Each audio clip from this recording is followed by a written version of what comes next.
ज़ाहिर है इस सारे के सारे सिनेरियो में हमें नज़र आया कि सियासी जमातें क्लेम करती हैं, तैयारी उनकी कोई नहीं होती है, कोई तैयारी नहीं है। आपने भी कोई 2019 में जाके जब ज्वाइन किया तो मैं देख रहा था आप हवाला दे रहे थे एक 6 मई 2019 की मीटिंग का, जिसमें आप और आरिफ नकवी इमरान खान साहब के पास गए थे वज़ीर आज़म, और 2021 दिसंबर की बात नहीं है, 16 दिसंबर की, कि आपने डिफ़ॉल्ट की बात की। आपने उस वक्त वज़ीर आज़म इमरान खान को जाके कहा कि 8-10 महीने आपकी हुकूमत को हो गए, ये जिस तरह चल रही है डिफ़ॉल्ट की तरफ जा रही है, क्या कर रहे हैं आप? 100%। फिर क्या हुआ? ये बात है 7 या 6 अप्रैल 2019 की, जब इमरान खान की गवर्नमेंट की प्रॉब्लम आई तो मैं और आरिफ नकवी साहब इमरान खान के पास गए। हमने कहा सर आपकी एक्सपोर्ट, आपकी इंपोर्ट, आपकी एक्सपोर्ट, आपकी टैक्स कलेक्शन, ये तो बिल्कुल आपको आउट करिए और आपको IMF में जाना पड़ेगा। कहते कि सवाल ही पैदा नहीं होता। तो मैंने कहा क्यों? कहते नहीं जी कोई सवाल ही पैदा नहीं होता। तो मैंने कहा सर फिर आप इस तरह करें कि मैं आपको 3 स्लाइड बना के दे देता हूँ, कल आएंगे हम दोनों। मैंने 3 स्लाइड बनाई, उनको समझ आया। मैंने कहा सर ये पोजीशन है। तो कहते यार ठीक कहते हैं। उसने फ़ोन किया असद को, उसने कहा असद ये तो ये कह रहे हैं, असद उमर को, हाँ, जो फाइनेंस मिनिस्टर थे। तो उसने कहा ये तो ये कह रहे हैं। तो कहा सर ठीक कह रहे हैं। उसने कहा ठीक कह रहे हैं। तो उसने कहा सर तुमने मुझे बताया नहीं। कहते सर मेरा ख्याल था आपको पता है। असद उमर वज़ीर आज़म इमरान खान को कह रहे मुझे लगा आपको पता होगा कि डिफ़ॉल्ट वाली सूरत हाल पैदा हो गई। नहीं ये हालात हो गए, ये हालात हो गए। उसके बाद 3 दिन बाद आपको पता है आपको चेंज करना पड़ गया। आपको 3-4 दिन बाद असद उमर साहब को रिप्लेस किया, चेंज किया गया ना। ये आपको याद नहीं? उससे पहले हम ये बार बार कहते थे कि हम IMF में नहीं जाएंगे कहते थे ना। बिल्कुल। मगर वही ना सिर्फ ये कहते थे बल्कि जो कह रहे थे कि आप IMF प्रोग्राम में चले जाएं, उन पर तनकीद करते थे असद उमर साहब कि भाई ये जो बहुत बड़ी बड़ी बातें करते हैं और ज़हनी तौर पर गुलाम है, हम अपने टर्म्स में जाएंगे जब हमें जाना होगा। ये 5-6 अप्रैल 2019 की बात है। उसका ठीक है। फिर हफीज़ शेख आए, फिर रज़ा बाकर आए, फिर पूरा सिस्टम चेंज हुआ। आप मुझे बताएं क्या ये रियलिटी नहीं है? क्या ये रियलिटी है? और मैं वही कह रहा हूँ ना कि हमारा मसला ये होता है कि हम PM को क्या कह रहे होते हैं। सवाल ये ना कि हम PM को क्या कहते हैं। जैसे अभी आप इसमें अभी आप देख लें ना, अभी आप ये IMF प्रोग्राम से जून के अर्ली जून में हम ये कह रहे थे कि IMF चाहता है डिफॉल्ट में चले जाए। हमने बयान दिया था ना, हमारे वज़ीर ख़ज़ाना ने बयान दिया था। क्यों दिया था? देखिए आप एक आदमी से कल, अब मैंने उसको कोई भी कहा था टीवी पे आके कि भाई ये नहीं कहे, इन्हीं से पैसे लेने कल आपको, और वही हुआ फिर। वही हुआ आखिर में माननी पड़ी बात है। बात ये मतलब वज़ीर आज़म को लिटरली कॉलें करनी पड़ी, खत लिखने पड़े, मुलाकात करनी पड़ी, जिन्हें आप आंखें दिखा रहे थे, आंखें झुका के पैसे जाके लेने पड़े। देखें जब वज़ीर आज़म, जब कोई वज़ीर आज़म IMF को टेलीफोन करे तो उसका मतलब होता है कि वज़ीर ख़ज़ाना के साथ उसकी डेडलॉक हो चुकी है।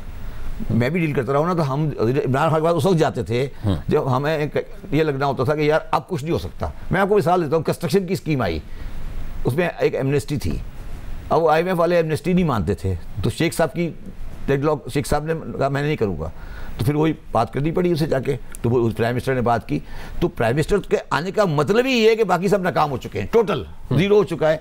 अब ये, मगर ये बड़ी अफसोस की बात है कि एक नॉन टेक्निकल आदमी बेचारा जाके जब बिल्कुल हाथ पैर जोड़ लेता है, फिर क्या होता है। देखो इसमें थोड़ा सा और पाकिस्तानी अवाम को बता दूँ, जब वो जो हाथ पैर जोड़ता है फिर डायरेक्ट नहीं जोड़ता, फिर वाया वाशिंगटन जोड़ता है।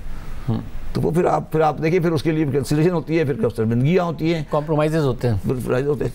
पर सब और अहम बात यह है कि इस सारे के सारे सिनेरियो में क्योंकि आप इन कांटेक्ट तो थे ओहदा छोड़ने के बाद भी इमरान खान साहब के साथ, तो ये जो 16 दिसंबर 2021 वाली तकरीर है, उसके बाद आपने उनको नहीं बताया कि भाई मैं आपसे सिंसियरली कह रहा हूँ कि हालात ठीक नहीं हो रहे हैं, गलत तरफ जा रहे हैं, वज़ीर ख़ज़ाना शौकत तरीन साहब जिस तरीके से मईशत को लेके जा रहे हैं, ये तबाही की तरफ हम जा रहे हैं।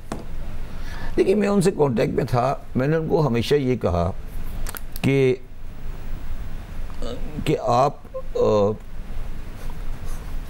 ने गलती ये की है कि जो आपका इकोनॉमिक का विज़िट था, जो आपको इकोनॉमिक्स में थोड़ा बहुत, आपको इकोनॉमिक्स में पब्लिक को साथ लेके चलता था, जहांगीर खान तरीन, उसके साथ आपने एक बड़ा डेडलॉक किया। और ये कि ये जो शौकत साहब जो हैं वो जिस तरह से उनको आप ये कह रहे, आपने ये इंस्ट्रक्शन दी है कि मुझे 6.25% की ग्रोथ रेट चाहिए। अब 6.25% की ग्रोथ रेट MG गाड़ी इम्पोर्ट करके नहीं हो सकती। देखिए ना, 6.25% मैं भी बना सकता हूँ, मैं आप इम्पोर्ट करना शुरू कर दूँ, हो जाएगी 6.25। तो जब आपने 6.25%, आप पहले ये फैसला कर लें कि पाकिस्तान को स्टेबलाइज करना है या 6.25% की ग्रोथ चाहिए। जब गवर्नमेंट ने ये फैसला कर लिया कि वो 6.25% की ग्रोथ चाहती है, 6% प्लस की ग्रोथ चाहती है अगले इलेक्शन में जाने के लिए, तो उस दिन तबाही उन्होंने तबाही अपने लिए खोल ली थी। खुद ही खोल ली थी कि आपको पता है कि कोई इंडस्ट्री एक्सपेंड नहीं हो रही है, गाड़ियां बना के लार्जेस्ट आप गाड़ियों को असेंबल करके आप अगर कहते हैं कि मेरी ग्रोथ हो गई है, ये बात खान साहब को समझ आ गई थी। और खान साहब को ये बात बड़ी अच्छी तरह पता थी कि जो इकोनॉमिक्स वो चला रहे हैं उस इकोनॉमिक्स की बुनियाद पर वो अगला इलेक्शन नहीं जीत सकते, इसलिए डॉक्टर हफीज शेख को हटाया गया। नहीं, हफीज शेख नहीं, मेरा मकसद है, देखिए मैं वो कह रहा हूँ ना कि हफीज शेख को हटा के इसलिए शौकत अली साहब को लाया गया ना, क्योंकि हफीज शेख साहब एक कंजर्वेटिव आदमी थे कि भाई आपने इकोनॉमी को स्टेबलाइज रखना। अगर ये गवर्नमेंट चलती रहती शेख तरीन साहब की, तो पार्टी को इलेक्शन में 5% वोट भी नहीं मिलता, क्योंकि वो इकोनॉमिकली कोलैप्स कर जाते by the end of the term. आप कह रहे जिस तरीके से इमरान खान साहब की हुकूमत जा रही थी, टर्म के एंड तक कोलैप्स हो गया होता पाकिस्तान। नहीं, इकोनॉमी कोलैप्स हो जाती है, उनको गवर्नमेंट की पॉपुलैरिटी नहीं मिलती ना, मेरा मकसद कहने का है ना। तो आप कह रहे इकोनॉमिकली पाकिस्तान कोलैप्स कर जाता है। पाकिस्तान नहीं कोलैप्स करता, और जो रूल पावर में होता है वो कोलैप्स करता।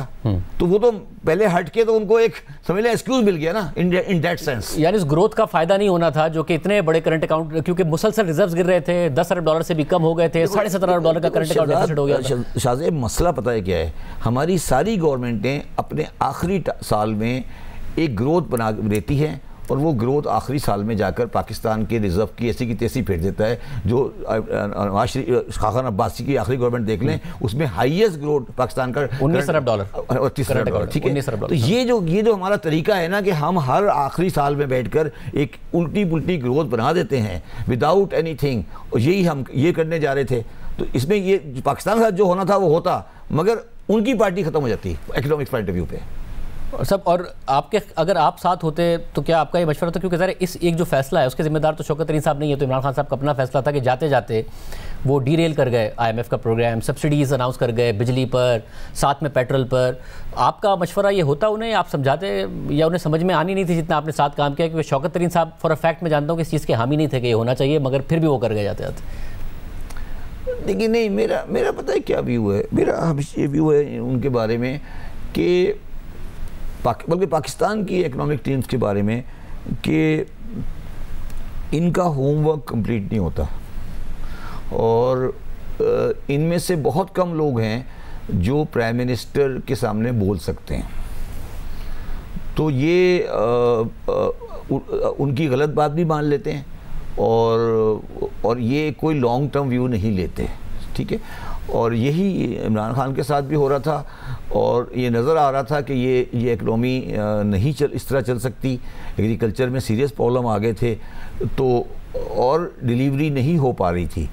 तो हम तो मशवरा दे रहे थे उनको कि आप अपने आप को सेटल करें और ये चीज़ें सही नहीं हैं, मगर वो मतलब उस वक्त जो थे वो सुनने के मूड में नहीं थे।